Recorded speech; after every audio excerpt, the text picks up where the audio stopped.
Hey everyone, welcome back to English Vibes. Hi, we're so excited you're here today. I'm John. And I'm Maya. We're here to help you practice speaking English naturally. If you enjoy our videos, don't forget to hit subscribe and give us a thumbs up. Yes, please. It really helps us. So today, we're talking about modal verbs. That's right. We'll teach you what modal verbs are, how to use them correctly, and why they're so important in English. Modal verbs are everywhere in English. You use them constantly in everyday conversation to express ability, possibility, permission, obligation, and more. Exactly. So let's get started. Maya, what exactly are modal verbs? Modal verbs are special helping verbs that we use before main verbs to add meaning. They express things like ability, permission, possibility, necessity, or advice. Can you give me some examples of modal verbs? Sure, the main modal verbs are can, could, may, might, must, shall, should, will, and would. So these are the 9 main ones. What makes them special or different from regular verbs? Great question.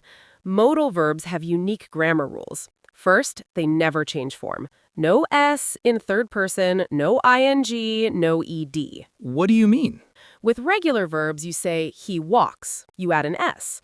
But with modals, you say he can walk. No S on can. So you never say he cans or she musts. Exactly. Those are wrong.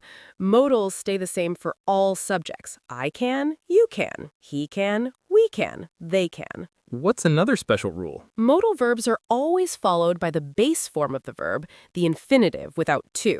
Can you give an example? I can swim, not I can to swim or I can swimming, just I can plus base verb. So after a modal, you use the simplest form of the verb. Correct. She should go. They might come. We must leave.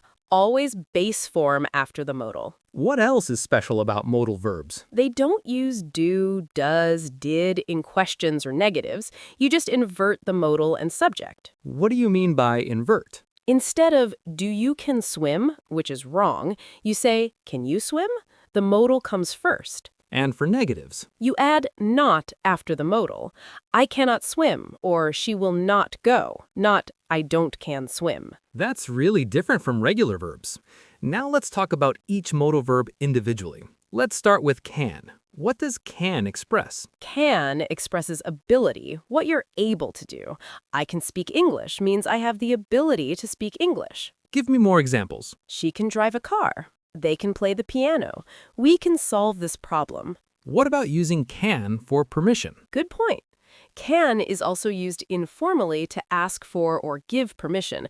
Can I use your phone? Or you can borrow my book. Is can formal or informal? More informal.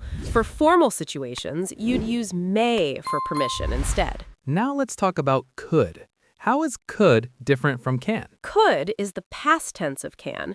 When I was young, I could run very fast. It describes past ability. What else does could express? Could also expresses possibility. It could rain tomorrow means maybe it will rain, maybe it won't. So could is less certain than will. Exactly. It will rain is certain. It could rain is just a possibility. Can could be used for polite requests? Yes. Could you help me is more polite than can you help me. Could makes requests softer and more formal. Let's practice. Ask me a polite question with could. Could you pass me the salt, please? Of course. Here you go. Now may. What does may express? May expresses permission in formal situations. May I come in is very polite. So may I ask is more formal than can I ask. Correct. In business or formal settings, may is better. May I ask a question sounds more professional than can I ask a question. What else does may mean? May also expresses possibility, similar to might. It may rain tomorrow means there's a possibility of rain. Is may used as much as can in everyday conversation? Not really. In casual conversation, people use can more. May sounds quite formal now. Now might. How is might different from may? Might and may are very similar for expressing possibility. I might go to the party means possibly I'll go. Is there any difference in probability between may and might? Traditionally, might suggests a slightly lower probability than may, but most native speakers use them interchangeably now. Can you use might for past possibility? Yes, might have describes past possibility. She might have missed the bus means possibly she missed it. Let's practice. Give me a sentence with might. I might visit Japan next year if I save enough money. Good. Now let's talk about must. What does must express? Must expresses strong obligation or necessity.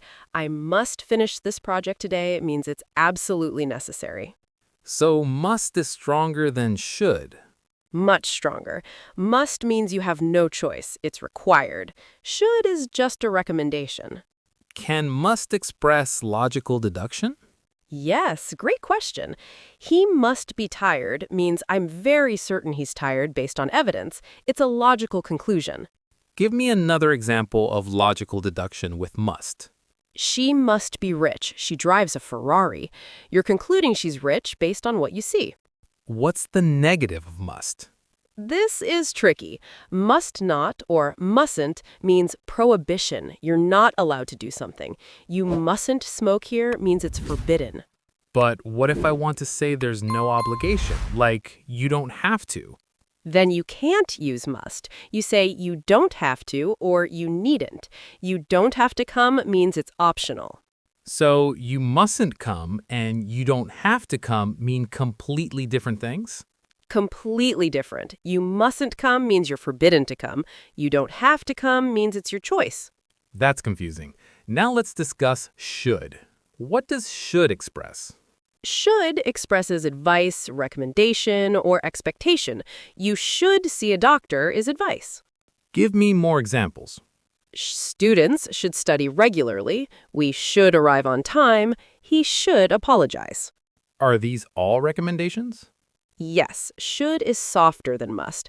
It's advice, not obligation. The person can choose not to follow it. Can should express expectation? Yes, the package should arrive tomorrow means you expect it to arrive based on normal circumstances. What about should have for the past? Should have expresses regret or criticism about the past. I should have studied harder means I regret not studying hard enough. Or you should have told me means you're criticizing someone for not telling you. Exactly. It implies they made a mistake by not doing something. Now will. Everyone knows will for future, right? Right. Will is the most common way to express future actions or predictions. I will call you tomorrow. What else can will express? Will can express willingness or promises. I will help you shows you're willing to help. And for predictions, It will be sunny tomorrow is a prediction. She will love this gift is predicting someone's reaction. what about instant decisions? Yes, when you decide something at the moment of speaking, use will. I'll answer the phone. You just decided right now. What's the difference between will and going to for future? Going to is for plans you've already made. I'm going to visit Paris next month. You already planned it. Will is for instant decisions or predictions. Let's practice. Make a future plan with going to. I'm going to start exercising next week. Now make an instant decision with will. The phone is ringing. I'll get it. Perfect. Now would. This one is complex. What are the main uses of would? Would is used for polite requests, similar to could. Would you help me is very polite. What else? Would is used in conditional sentences, if sentences. If I had money, I would travel the world. That's the second conditional. Correct. It's for hypothetical or imaginary situations. You don't have money, so it's not real. What about would for past habits? Yes. When I was young, I would play outside every day. Describes a repeated past action. It's like used to. What's the difference between would and used to? Used to emphasizes that something was a habit or state that's no longer true. I used to smoke clearly means you don't smoke now. Would just describes the repeated action without emphasizing the change. Can you use would for offers? Yes. Would you like some coffee? Is a polite offer. Now let's talk about shall. Is shall common in modern English? Not not very common. Shall is quite formal and old-fashioned now, especially in American English. When is shall used? Shall I or shall we for suggestions. Shall we go means, do you want to go? Is that common? In British English, yes, it's still used. In American English, people usually say, should we go instead. What about shall for future? Very formal. I shall return sounds very official or literary. Most people say, I will return. So learners don't need to worry too much about shall. For everyday conversation, understanding it is enough. Focus on the other modals more. Now, let's discuss modal verbs and questions. How do you form questions with modals? Modal plus subject plus base verb. Can you swim? Should I go? Will they come? So the modal comes first, then the subject. Exactly. Never use do, does, did with modals. Do you can swim is completely wrong. Let's practice. Ask me a question with could. Could you open the window? Sure. Now ask with should. Could you open the window? Yes, let's go. What about negative questions? Modal plus not plus subject plus base verb. Can't you drive? Shouldn't we wait? Won't they arrive soon? Now let's talk about negatives. How do you make modal verbs negative? Add not after the modal. Cannot, should not, will not. Often contracted, can't, shouldn't, won't. Wait, why is will not contracted to won't instead of willn't? That's a great question.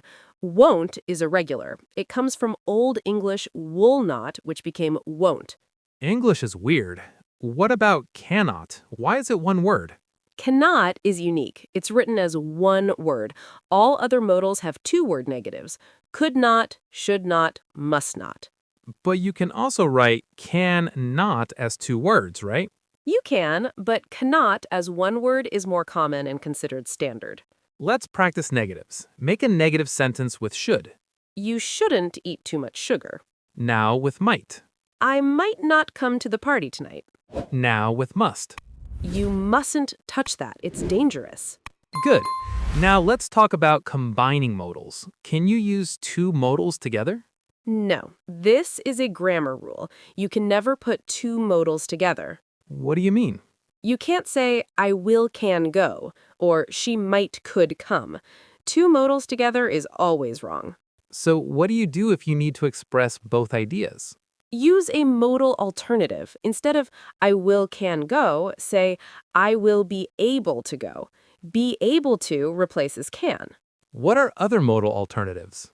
Have to or have got to replace must. Be going to can replace will. Ought to is similar to should. Let's practice. Say, I must be able to swim correctly. You can't use both. Say either I must swim or I'll be able to swim. Choose one idea. What if I want to express obligation in the future? I will have to swim. Now let's discuss modal verbs with have, like could have, should have, might have. What are these called? These are called modal perfect forms, or past modals. They talk about past situations. What does could have mean?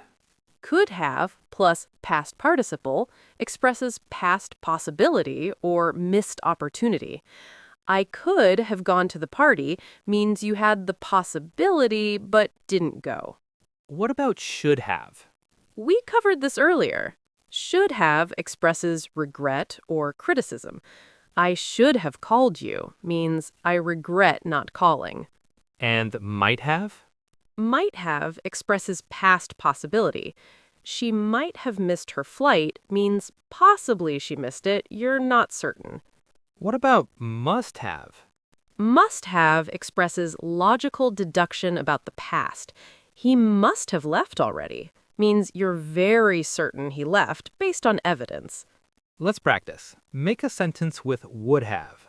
I would have helped you if I had known you needed help.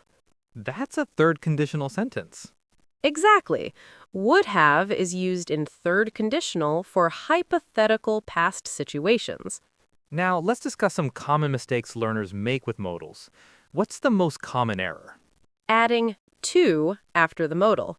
I can to swim is wrong. Always use base verb. I can swim. What's another common mistake? Changing the modal for different subjects. She cans drive is wrong. It's she can drive. Modals never change form. What about using two modals together? Yes, I might can go is wrong. You must choose one modal or use a modal alternative. What about forgetting have in perfect modals? Right. I should gone is wrong. You need I should have gone, modal plus have plus past participle. What other mistakes happen? Using the wrong form of be able to. People say I am can instead of I can or I am able to. And confusing must not with don't have to? Yes, that's a huge mistake. You mustn't go means you're forbidden. You don't have to go means it's optional. Now, let's discuss how to choose the right modal. If you want to give advice, which modal do you use? Should is most common for advice.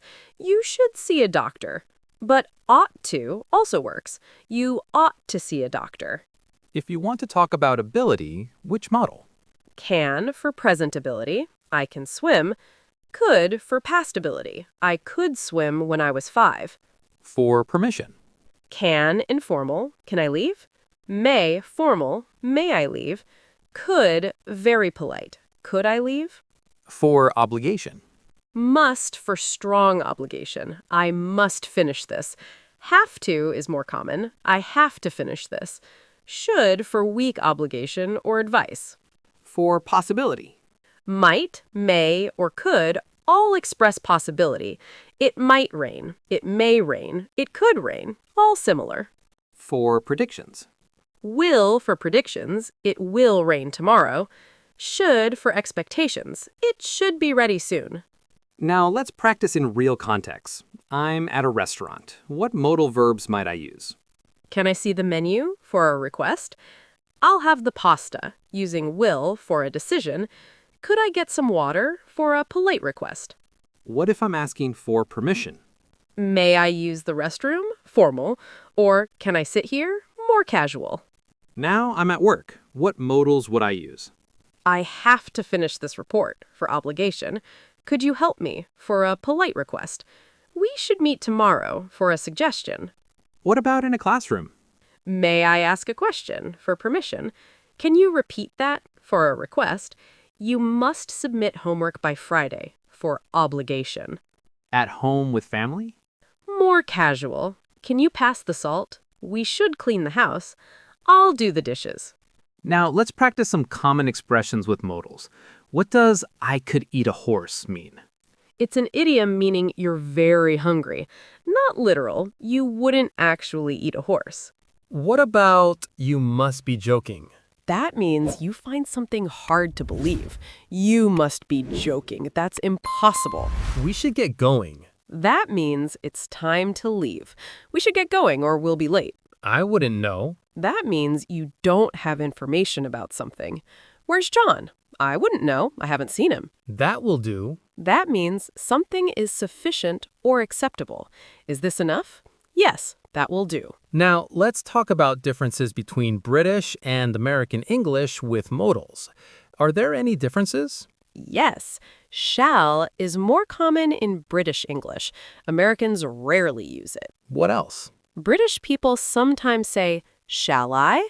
Or shan't, which Americans almost never use. Shan't is shall not, right? Correct, but it's very old-fashioned now, even in Britain. Any other differences? British speakers might use needn't, where Americans say don't need to. You needn't worry versus you don't need to worry. What about ought to? Ought to is understood everywhere, but used more in British English. Americans prefer should. Okay, we've covered so much. Let's do our vocabulary review. Yes, let's explain all the important terms about modal verbs. First term, modal verb. A modal verb is a special helping verb that expresses ability, permission, possibility, obligation, or advice. The 9 main modal verbs are can, could, may, might, must, shall, should, will, would. Modals have special grammar rules. They don't change form and are followed by base verbs. Next word, ability. Ability means the capacity or skill to do something. I can swim expresses ability. Can and could are the modals for ability. Be able to is the alternative expression when you can't use a modal. Next, permission. Permission means being allowed to do something. May I leave asks for permission formally. Can I leave asks more casually. Could I leave is very polite permission. Next word, possibility. Possibility means something that might happen or might be true. It might rain expresses possibility. Might, may, and could all express possibility. The possibility is uncertain. It's not definite. Next, obligation. Obligation means something you must do, a duty or requirement. I must finish this, or I have to finish this. Express obligation. Must is stronger than should for obligation. Next word, advice. Advice is a suggestion or recommendation about what someone should do. You should see a doctor is advice using the modal should. Ought to also gives advice. You ought to apologize. Next, deduction. A deduction is a logical conclusion based on evidence or reasoning. He must be tired is a deduction. You conclude he's tired based on what you observe. Must and must have are used for strong deductions. Next word, prohibition. Prohibition means something is forbidden or not allowed. You mustn't smoke here expresses prohibition. It's forbidden. Must not or mustn't is used for prohibition, which is different from don't have to. Next, conditional. Conditional refers to sentences with if expressing hypothetical situations. If I were rich, I would travel is a conditional sentence using would. Second conditional uses would. Third conditional uses would have. Last word, polite. Polite means showing good manners and respect in communication. Could you help me is more polite than can you help me? Would and could are often used to make requests more polite. So we learned modal verb, ability, permission, possibility, obligation, advice, deduction, prohibition, conditional, and polite. These are 10 essential words for understanding and using modal verbs correctly. With these modal verbs, you can express so many different meanings and communicate more naturally in English. Remember, modal verbs are used constantly in everyday English, so practicing them is really important. Now it's your turn. We have a question for you. Write in the comments. Make a sentence using your favorite modal verb. It can be about ability, permission, possibility, or anything else. Tell us in the comments. We love hearing from you. And let us know which modal verb is most confusing for you. Thank you so much for watching. Don't forget to subscribe if you haven't already. And turn on notifications so you never miss a video. Keep practicing your English every day. You're doing amazing. Modal verbs might seem complicated, but with practice, they'll become natural. See you in the next video. Goodbye, everyone. You can do this. Quick vocabulary review. 1. Modal verb. Helping verb expressing ability, permission, possibility, etc. 2. Ability. Capacity or skill to do something. Can, could. 3. Permission. Being allowed to do something. Can, may, could. 4. Possibility. Something that might happen. Might, may, could. 5. Obligation. Something you must do. Must, have to, should. 6. Advice. Suggestion or recommendation. Should, ought to. 7. Deduction. Logical conclusion based on evidence. Must. 8. Prohibition. Something forbidden or not allowed. Must not. 9. Conditional. Hypothetical if sentences. Would, would have. 10. Polite. Showing good manners. Could, would. Practice daily. Modals make your English natural.